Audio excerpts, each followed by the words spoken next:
Break Time! Tuwing Miyerkules, alas 4 ng hapon, kasama ang mga tagapagbigay serbisyo publiko, Lakay Deo Macalma at DILG Secretary Ben-Hur Abalos. DILG sa DZRH Break Time! Alam mo kung ano ang mga ginagawa, mga nagawang proyekto, programa para sa pag-unlad, balita at public service mula sa mga lungsod hanggang sa mga baryo. Dito lang sa DILG sa DZRH Break Time.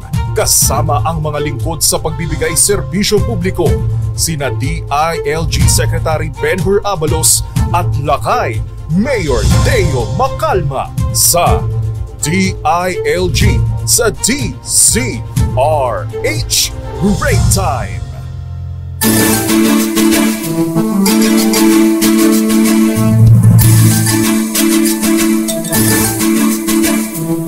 Magandang hapon Luzon, Visayas at Mindanao. Ngayon po ay Miyerkules, simbang Baklaran. Bilis ng panahon, adyas ng buwan ng Hulyo. At welcome po sa DILG sa DZRH Break Time. Ito man yung lingkod, Deo Macalma. At maliban sa akin ay makakasama rin natin sa programa ang dating DILG Secretary Ben-Hur Abalos. Ngayon ay senador na. Senador na ba? Wala pang announcement. Kailan ba i-announce Sec Ben-Hur, ha? Ayan. Ang iyong candidacy sa pagka-senador. Abay, sabi ni General Tom Lanchon, kasama ka na dun sa team ng bagong Pilipinas team ba yun? Anyway, ang kapiling po natin ngayong mahabigan, abay, napintas nga balasang. Ayan. DILG Director Attorney Salvacion Eva Bakay. Naimbag malem apo attorney. Naimbaga malem, Apo Lakay Mayor, at sa ngalan po ng ating butihing Secretary, Sec Ben-Hur Abalos, at ni Yusek Odi Pasaraba, magandang hapon lahat sa ating mga tagapakinig at sa mga nanonood on-air at saka online. Ang DILG po ay inyong makakasama live dito sa DZRH Break Time upang mas mailapit po ang ahensya sa publiko pagdating sa pagbibigay ng serbisyo. Alam po naman natin ang ating pong core values sa DILG, matino, mahusay at maaasahan, na handang paglingkuran at pangalagaan ang ating mga mamamayan. At bilang bahagi po ng mas pinalawak na paghatid ng balita at serbisyo, ang DZRH po ay live ninyong mapapanood. Siyempre dito sa DZRH News Facebook page, DZRH News Television sa YouTube, at siyempre sa aming website, dzrhnews.com.ph, at sa cable channels nationwide. Para naman po sa inyong mga katanungan, mga nais idulog sa ahensya o suhestyon, tayo din po ay naka-live at mapapanood sa DILG Philippines official Facebook page. At bago sa ating mga bisita at makapanayam Director Eva at mga talakayan, tumumuna tayo sa mga latest happenings at aksyon sa DILG Director, ma'am. Tama po kayo, Lakay Mayor Deo. Sa DILG Balita at Aksyon, ating tatalakayin ang latest news at happening sa aming ahensya. At narito natin mga balita at aksyon. Iniharap ni DILG Secretary Ben-Hur Abalos at ng Philippine National Police ang dalawang dating pulis na meron pong kinalaman sa pagpatay sa beauty queen na si Geneva Lopez at ang kanyang boyfriend na Israeli na si Yitzhak Cohen.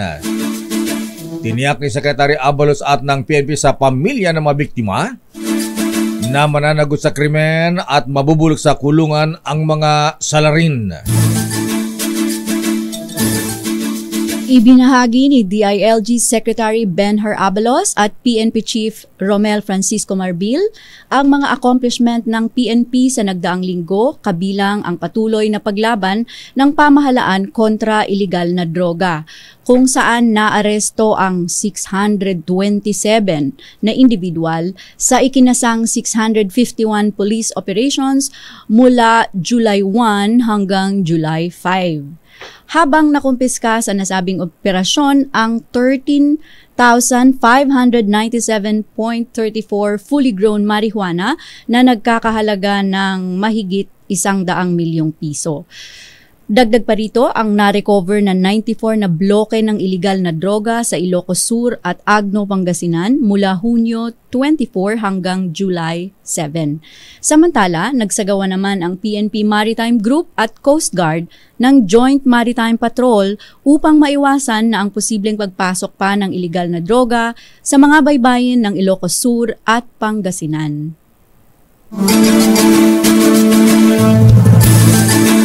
Samantala, pinangunahan ni DILG Secretary Benhur Abalos ang inaugurasyon naman at ground-breaking ceremony ng government center sa sitio Panlanao, Barangay Sagana sa Bungabong, Oriental, Mindoro.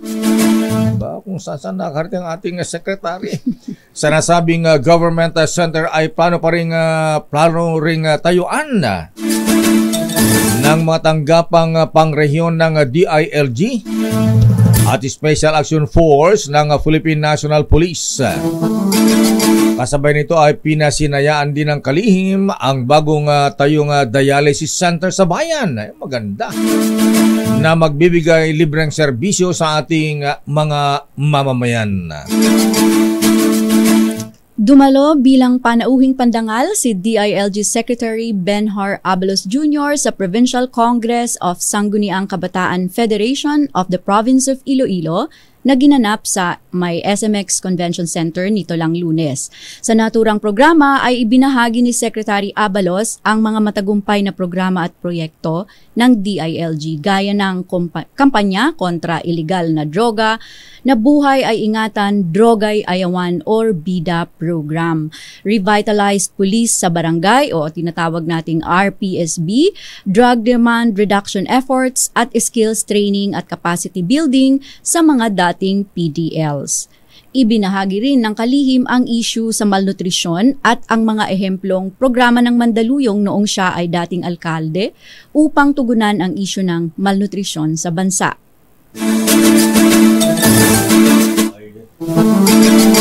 Daming programa ang DILG Secretary Benhur. At dapat lang na palawakin ito sa buong bansa.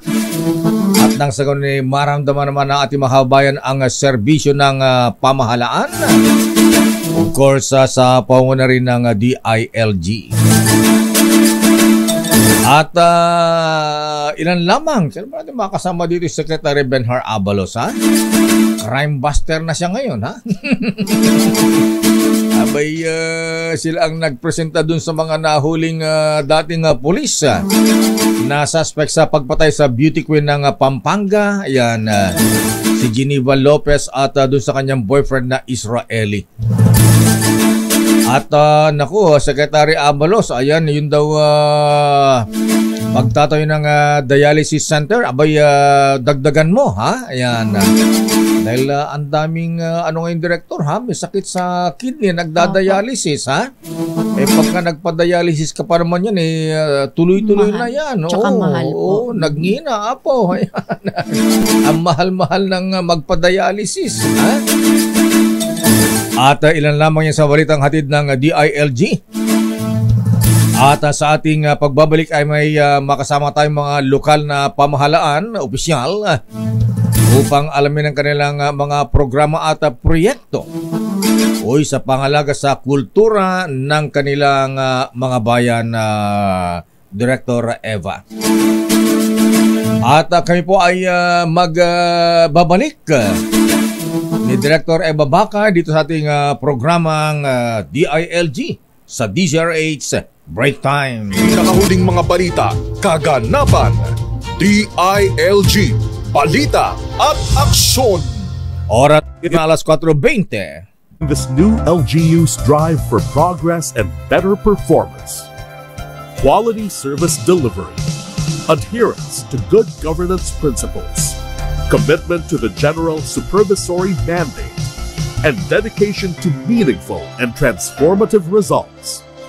These are the marks of an SGLG certified LGU. Ipagpatuloy natin ang tapat at mahusay na pamahalaang lokal para sa pagbabago at patuloy na pag-unlad. One nation, one vision, one seed. The seed of good local governance. Kahuling mga balita, kaganapan, DILG, balita at aksyon.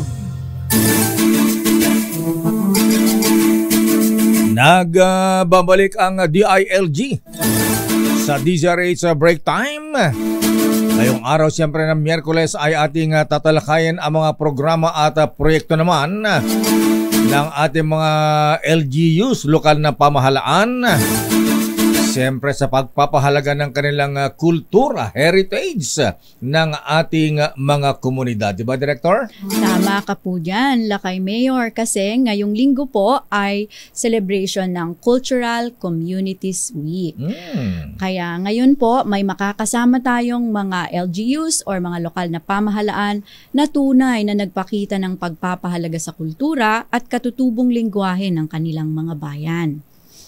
Kaya naman, atin pong makakapanayam sa hapong ito mula sa lalawigan ng La Union, si Provincial Information Officer Rowan Joshua Di Maculangan at OIC Provincial Tourism Officer Julius A. Manabat.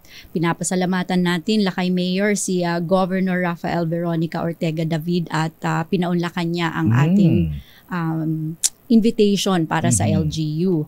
At dalawang LGU ang makakasama natin, Lakay Mayor. Isa rin ang Zamboanga City kung saan City of Flowers.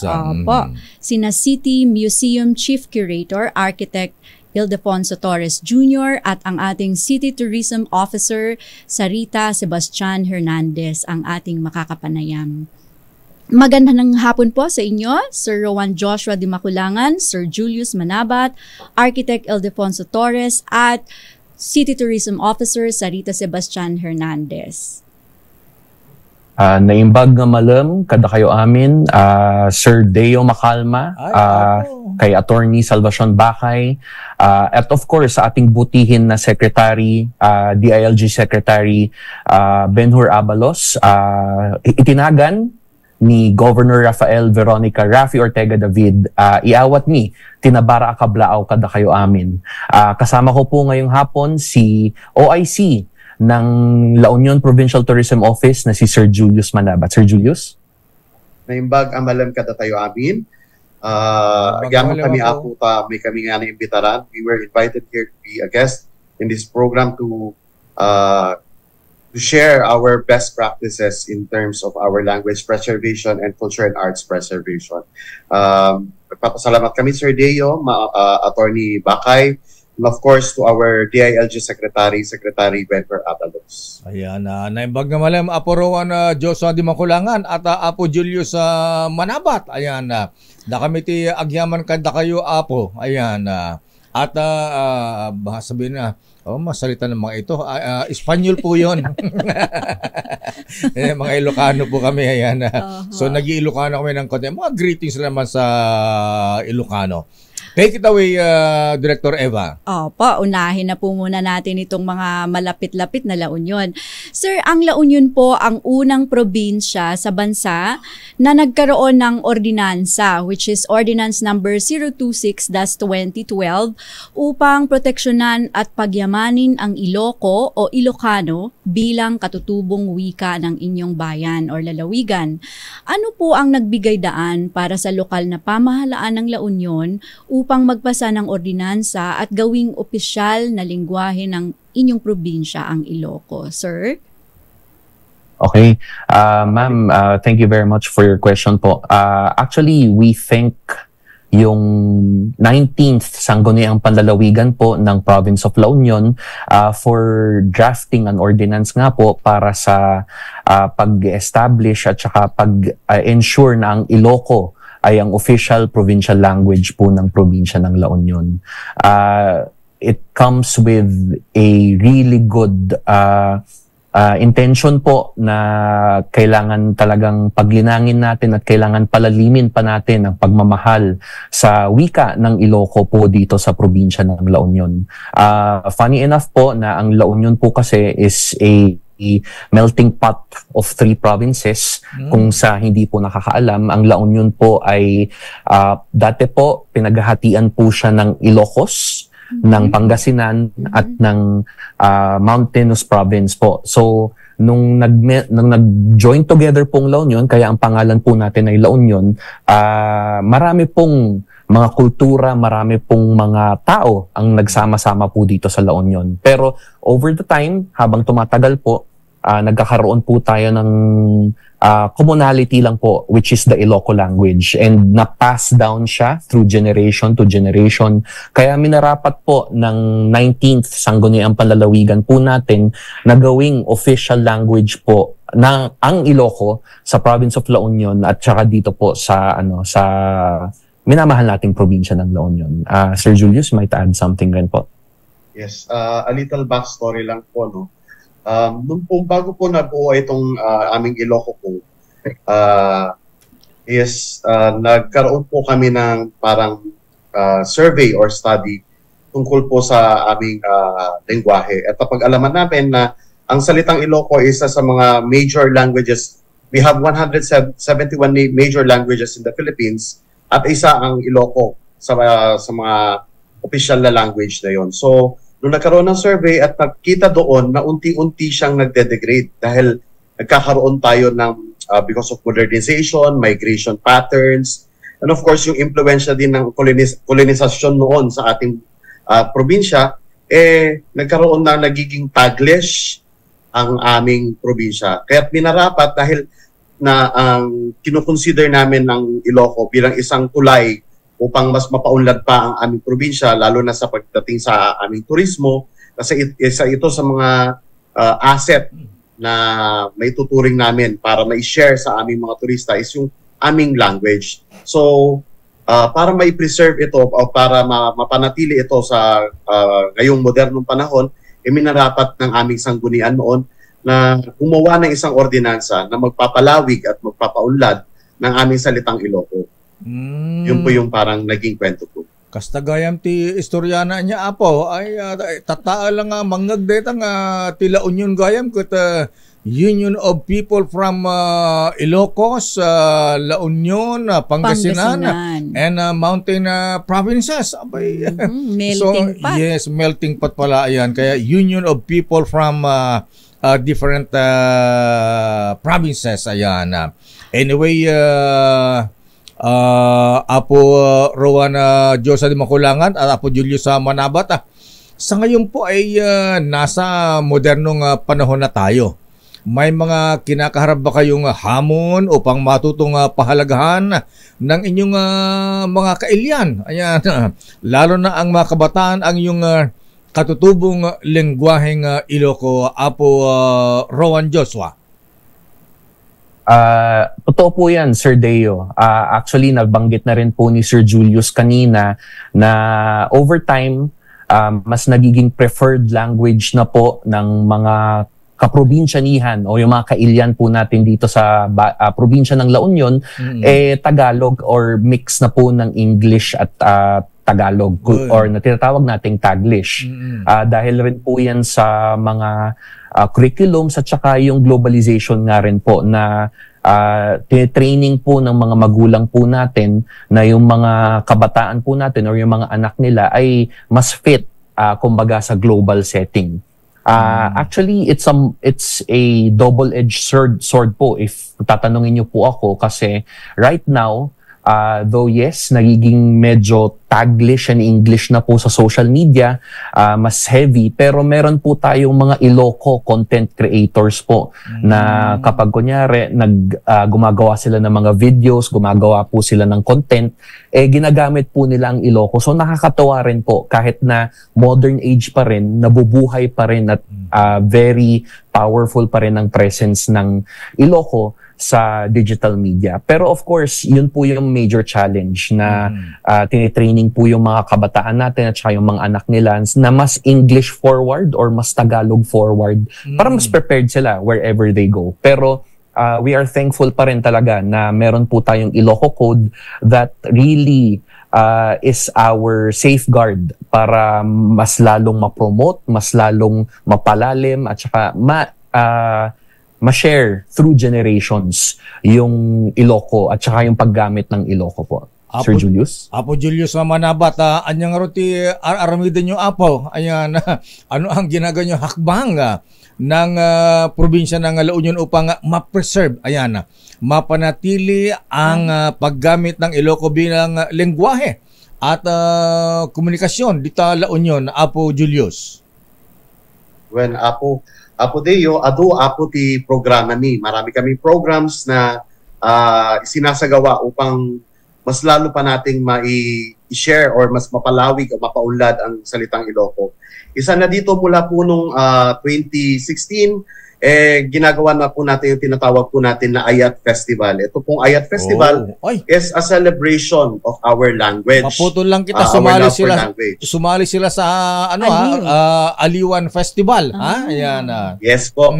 So kakatapos lang po ng Aliwan Festival, gaya po ng sabi namin, ang festival po namin ang pinakakakaiba siguro of all the festivals that joined the Aliwan Festivals, because most of the festivals that joined the Aliwan Fiesta was about their crops, about their faith and religion, but ours was where our love for our language. Kasi dito sa Ayat Festival namin, iba-iba pong programa, iba-ibang kompetisyon ang aming isinasagawa, katulad ng tinatawag po namin na La Union Henyo, na instead po na Pinoy Henyo po siya na Tagalog, Ilocano words po yung pinapahulaan natin.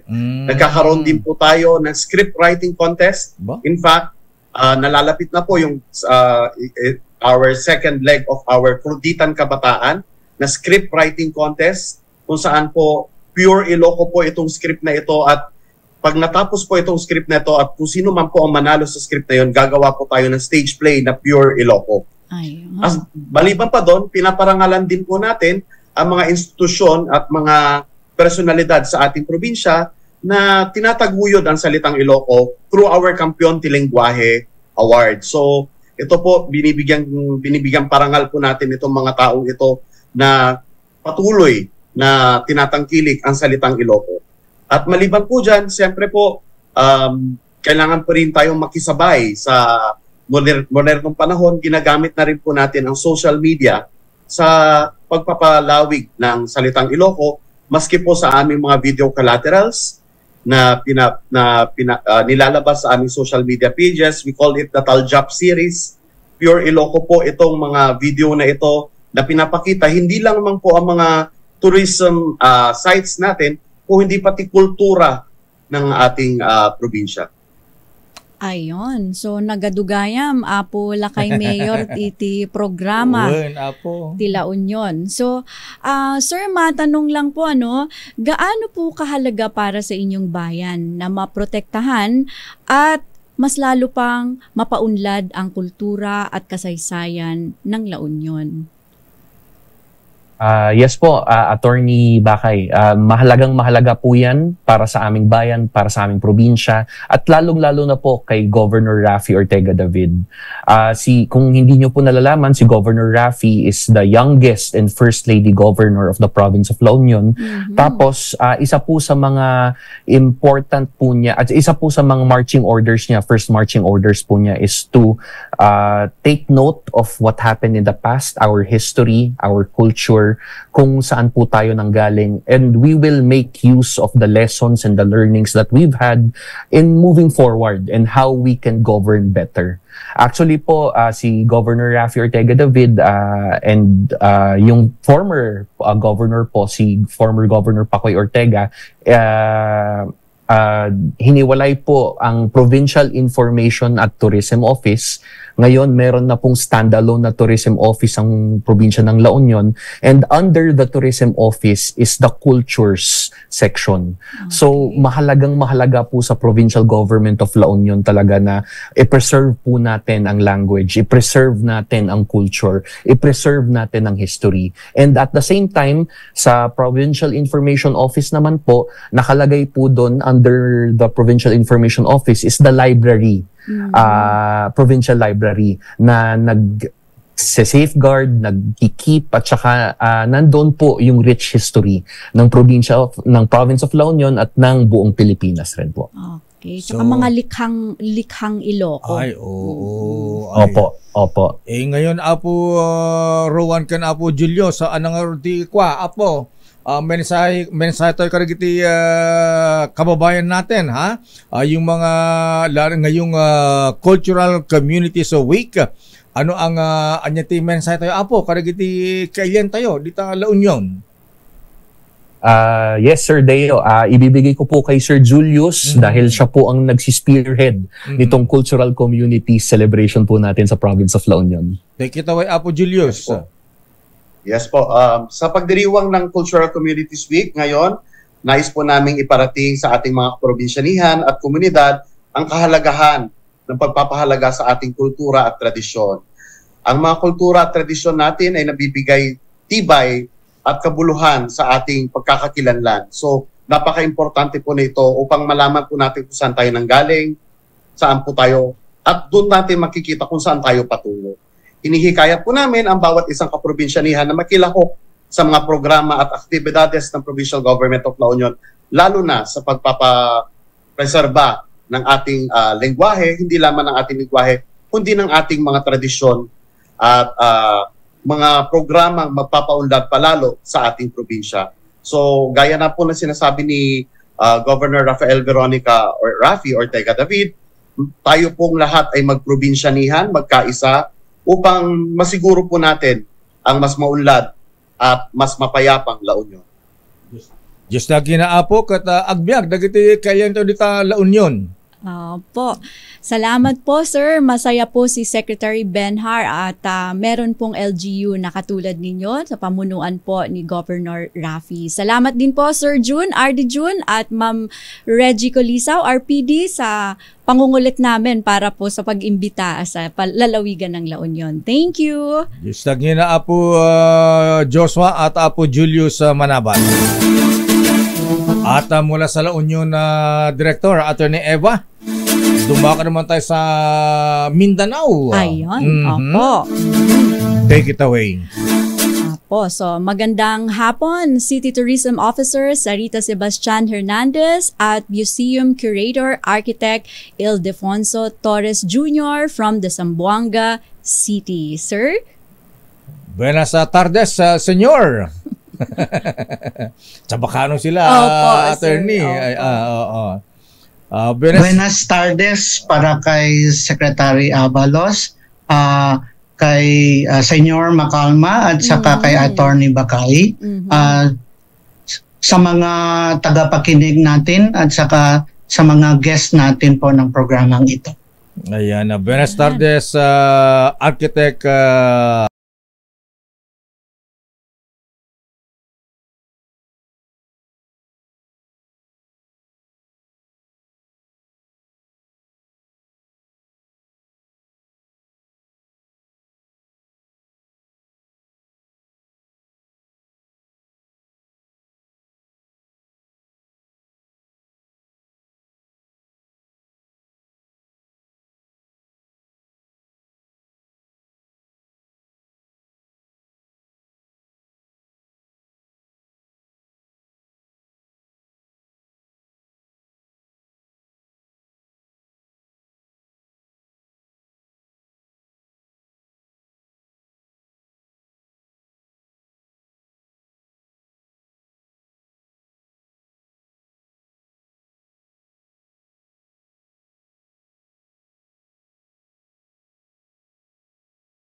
po sa katanungan ng